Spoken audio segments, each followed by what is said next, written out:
Bonjour et bienvenidos to the Future and Management podcast, where we explore the intersections of business cultures and global trends, one conversation at a time. I'm Sophie from France. And I'm Maria from Mexico. Today we are taking you on a journey between baguettes and tacos. I mean, between our fascinating business ecosystems. Well, Maria, you're not entirely wrong. Food is actually a huge part of our both business cultures. Did you know that in France, some of our most important business deals happen over a Michelin-starred lunch? And in Mexico we say, el que come y canta, loco se levanta. Basically meaning, don't talk business while eating. But we do it anyway. Let's start with some context. France, with its population of 67 million, which is just about half of Mexico's 126 million.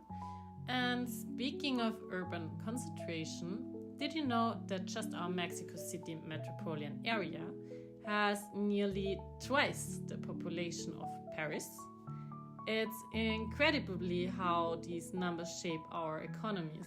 Exactly. And speaking of shaping economies, this population difference creates fascinating market dynamics. For instance, our concentrated population in Paris means businesses can reach most consumers through just a few major cities, while in Mexico, we need much more diverse distribution networks. It's a whole different game here. But wait, until our listeners hear about the age difference between our countries. Let's bring in our first guest, Dr. Elena Rodriguez, an economic geography professor at UNAM, who's been studying these patterns for over 15 years now. Hola! Yes, the population difference is crucial, but it's the age demographics that really tell the story. Mexico is demographic divided. Our young population means we have a median age of 29 compared to France's 41. This creates dramatically different market opportunities. Let me give you some concrete examples. Mexico's e-commerce grew by 81% during the pandemic, largely driven by young consumers. According to the Mexican Internet Association, 60% of online shoppers are between 18 and 34 years old. This younger population has also embraced digital payments. Mobile banking adoption in Mexico grew by 63% over the past 6 years, reaching 87 million users by 2024. Meanwhile, in France, e-commerce is strong, but older generations still favor traditional banking methods, creating a hybrid market. That's fascinating, and the contrast with France is striking. Here, our aging population has led to different innovations, particularly in healthcare and luxury markets. For example, the French government has invested heavily in age tech, with startups like Santec helping seniors manage their health digitally. Dr. Elena, could you tell us more about how these age differences affect consumer behavior in both countries? Of course. In Mexico, young consumers are driving major shifts in traditional markets. Take banking, for example. There's a growing preference for mobile banking solutions. Meanwhile, in France, there's a fascinating hybrid approach where digital services are being adapted to accommodate both tech-savvy young users and older customers who prefer more traditional banking experiences. That's exactly what we were saying. Just last month, one of our major banks launched a digital companion service specially designed to help older customers navigate online banking while maintaining their relationship with their local bank. Thank you so much, Dr. Elena, for sharing your knowledge with us. We hope to have you back on the Future of Management podcast.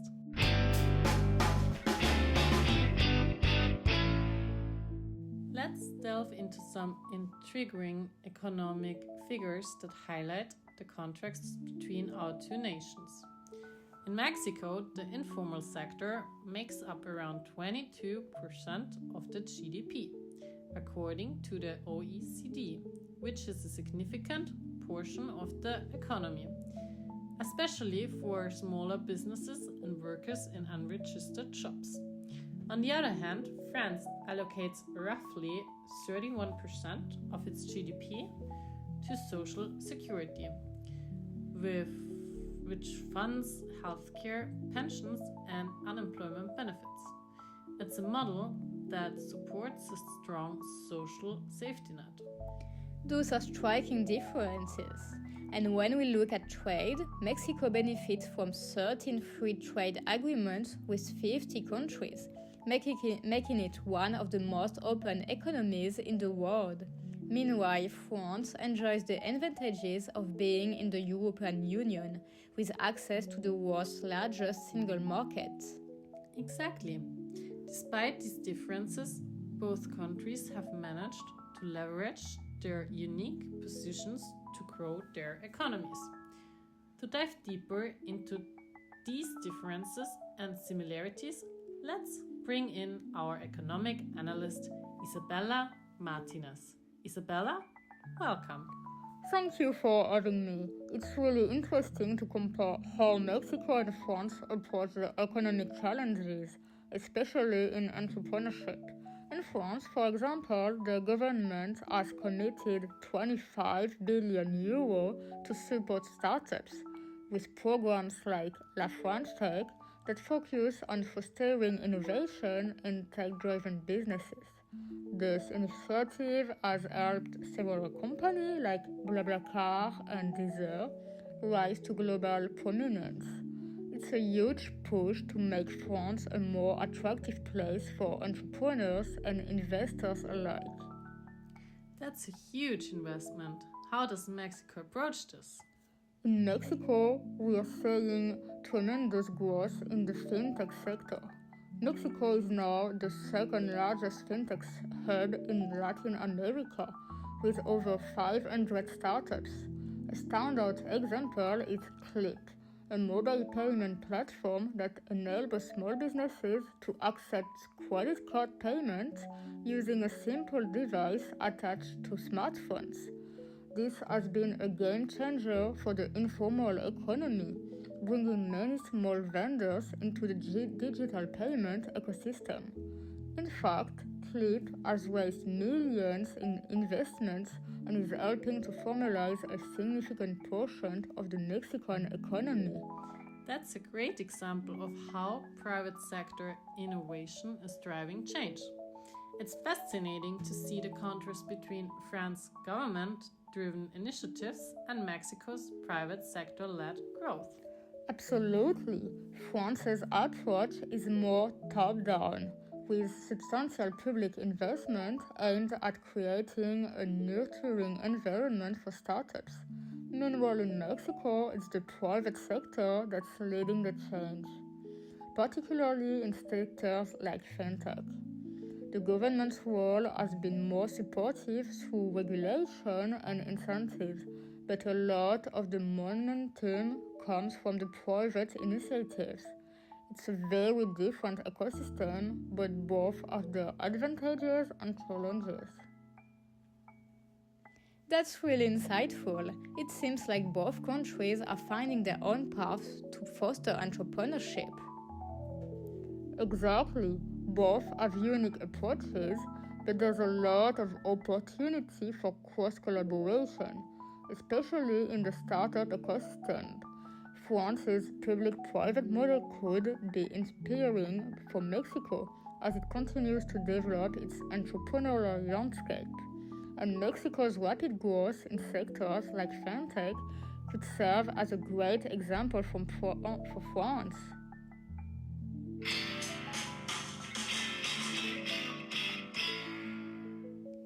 Thank you, Isabella, for those incredible insights. It's clear that why the two countries are different economic models, both are thriving in their own ways. Absolutely. That wraps up our economic deep dive. Stay tuned for the next segment, where we will explore the rise of women in business in both Mexico and France.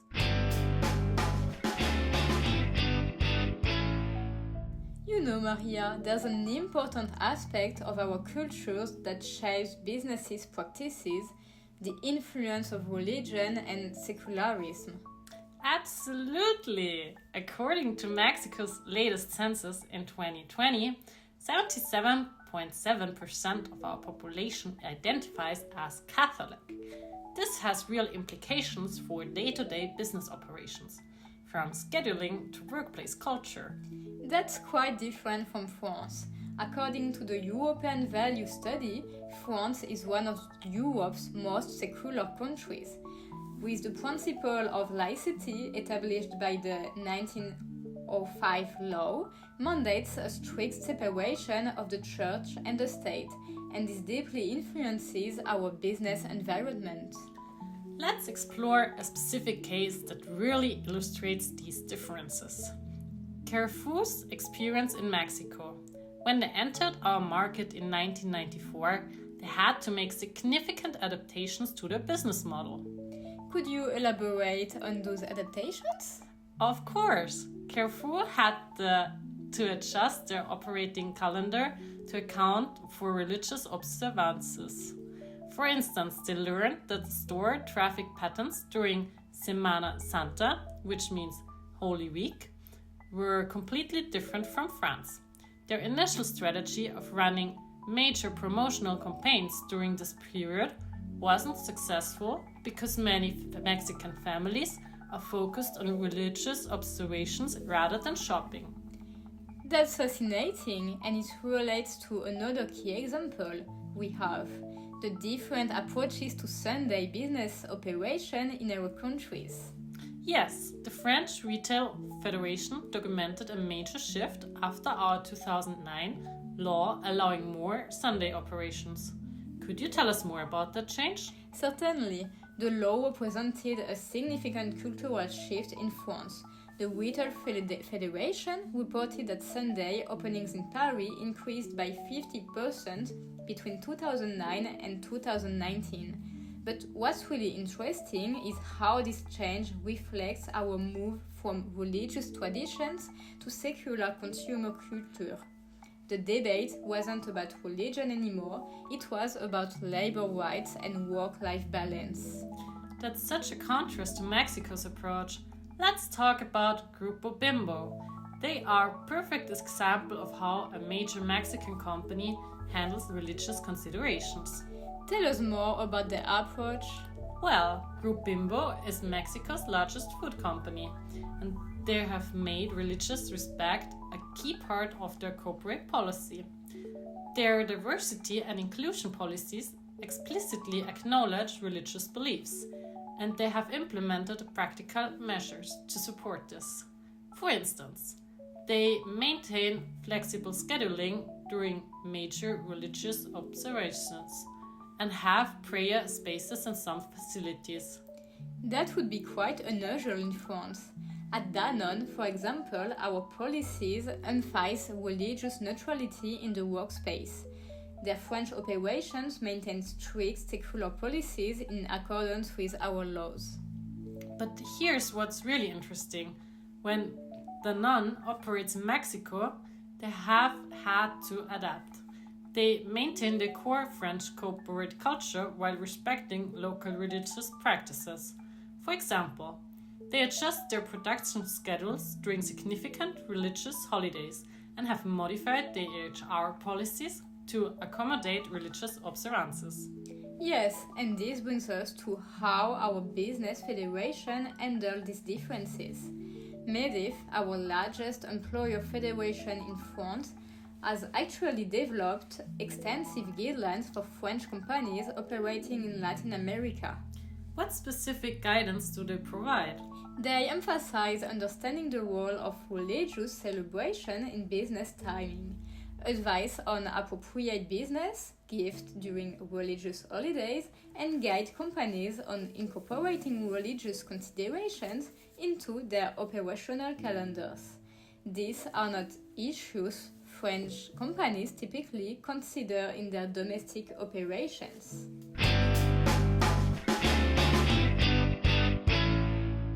Let's take a step back now and discuss the environmental strategies and challenges each of our country faces. There are significant steps both Mexico and France are taking towards a greener future. Also, their paths are shaped by their unique circumstances. That's absolutely true, Sophie. For France, the environmental agenda is largely driven by ambitious goals to tackle climate change, and the country has been at the forefront of environmental policies in Europe. Yes, one of the key pillars of France's environmental strategy is the Climate and Resilience Law, which sets a target to reduce carbon emissions by 40% by 2030, compared to 1990 levels. These commitments align with France's national goal of reaching net zero emissions by 2050. France is also investing heavily in renewable energy, with a focus on offshore wind power and solar energy. In fact, France plans to increase its solar energy capacity to 40 gigawatts by 2028 as part of its overall goal to generate 40% of its electricity from renewable by 2030. That's an impressive commitment, and France's efforts don't stop at renewable energy. The country has a strong focus on circular economy, aiming to reduce waste, promote recycling, and encourage sustainable product designs. For example, extended producer responsibility programs are being implemented to ensure that manufacturers take responsibility for the entire life cycle of their products, especially in industries like electronics and packaging. Exactly. France is also looking to phase out gas-powered cars by 2040, with a goal to make cities more sustainable and reduce air pollution. The move towards electric vehicles is gaining momentum, and France set a target to have 1 million electric vehicles on the road by 2025, supported by various incentives for electrical vehicles buyers. As of 2020, France had around 2,000 electrical vehicles. On the other hand, Mexico, while facing unique environmental challenges, is making strides in areas like renewable energy and biodiversity protection. Despite its dependence on oil for energy, Mexico has set a target to generate 35% of its electricity from renewable sources by 2025. A significant portion of this comes from wind and solar energy. Mexico's Coahuila region is home to one of the largest wind farms in Latin America, the La Rumorosa wind farm, which has a capacity of 100 megawatt and produces clean energy for the country. Mexico is also focused on preserving its biodiversity, which is crucial given the country's vast ecosystems. With its tropical forests, deserts, and coastlines, Mexico is one of the world's mega-diverse countries. The government has been implementing policies to protect national parks, improve water management, and address deforestation. The Green Mexico program is one such initiative aimed at fostering sustainable land use practices and boosting reforestation efforts. Another important point is Mexico's growing focus on sustainable agriculture. For instance, Mexico's agricultural sector is embracing agroecology, a set of practices that integrates ecological principles into farming. This approach helps farmers reduce the environmental impact of traditional agricultural methods while improving food security. While France has a more robust framework for reducing emissions and transitioning to a lower carbon economy, Mexico's efforts are impressive, especially given its reliance on traditional industry like oil and agriculture. Both countries are tackling environmental issues in ways that make sense for their unique circumstances. It's evident that both France and Mexico are committed to a greener future, but the strategies are adapted to their respective resources and challenges. France's heavy investment in renewable energy and waste management is complemented by Mexico's drive to protect its biodiversity and grow its renewable energy sector. Indeed, these countries show how different approaches can still lead to a positive environmental change.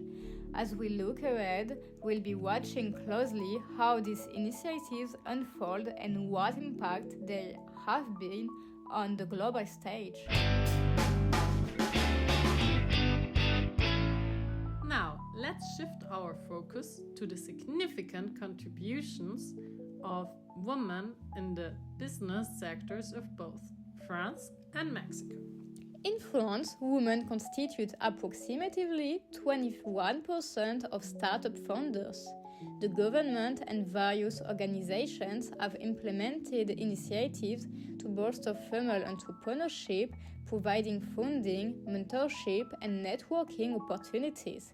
Notable figures include Céline Lazorte of Litchi and Roxane Varza of Station F.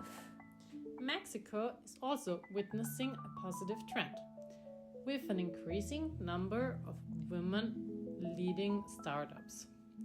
This growth is supported by programs aimed at enhancing women's access to resources and opportunities in the entrepreneurial ecosystem. It's encouraging to see both countries making strides toward greater gender diversity in business leadership. However, challenges remain, and continued efforts are essential to support and empower women entrepreneurs. Absolutely, Sophie. By sharing these insights and stories, we hope to inspire more women to pursue entrepreneurial endeavors and contribute to the dynamic business landscapes of our nations.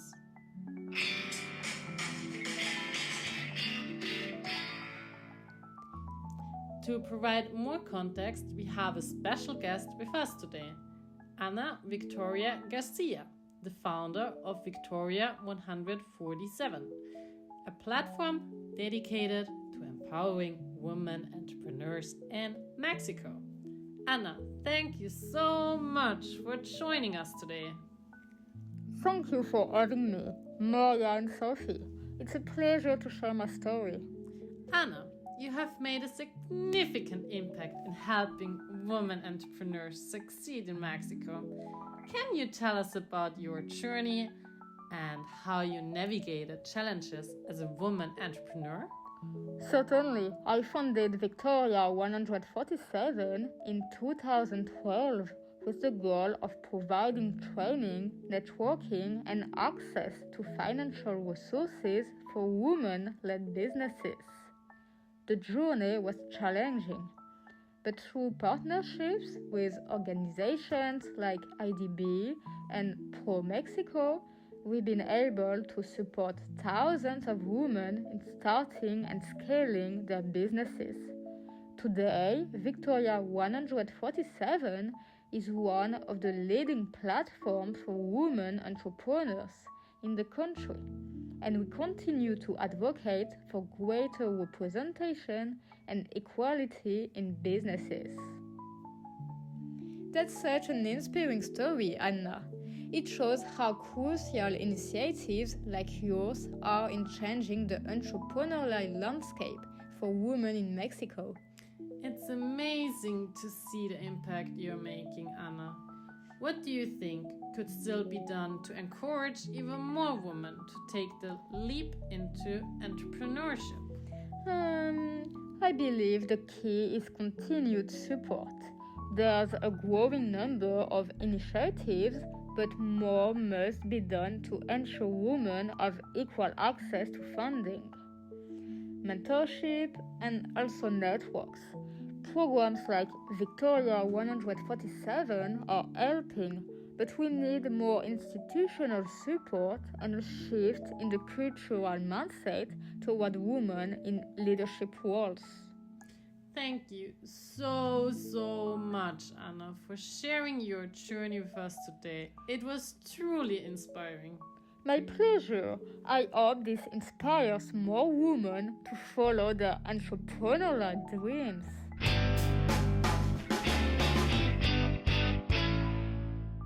And that's a wrap for today's episode of the Future and Management podcast. We've taken you through quite the journey from the vibrant landscapes of Mexico and France to the fascinating contrast in their business ecosystems. From the demographic shift and the power of young consumer driving e-commerce and fintech in Mexico to innovations. We've also highlighted the strides both nations are making toward empowering women in business with initiatives like Victoria 147 in Mexico and strong government support in France. France prioritizes strict policies like the climate and resilience law, while Mexico focuses on renewable energy and biodiversity protection. Despite different strategies, both nations are advancing towards a greener future.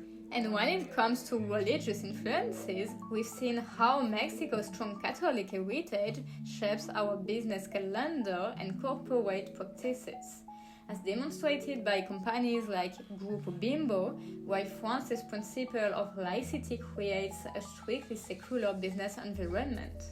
Absolutely, Sophie. It's clear that both countries have their own unique challenges, but also incredible opportunities. Whether it is Mexico's dynamic fintech scenery or France's government-backed startup ecosystem, both nations are adapting and thriving in their own ways. And let's not forget about the rising presence of women entrepreneurs in both places. A true inspiration for the future. Well said, Maria. We've learned so much today about how the socio-economic context shapes businesses, opportunities, and even culture.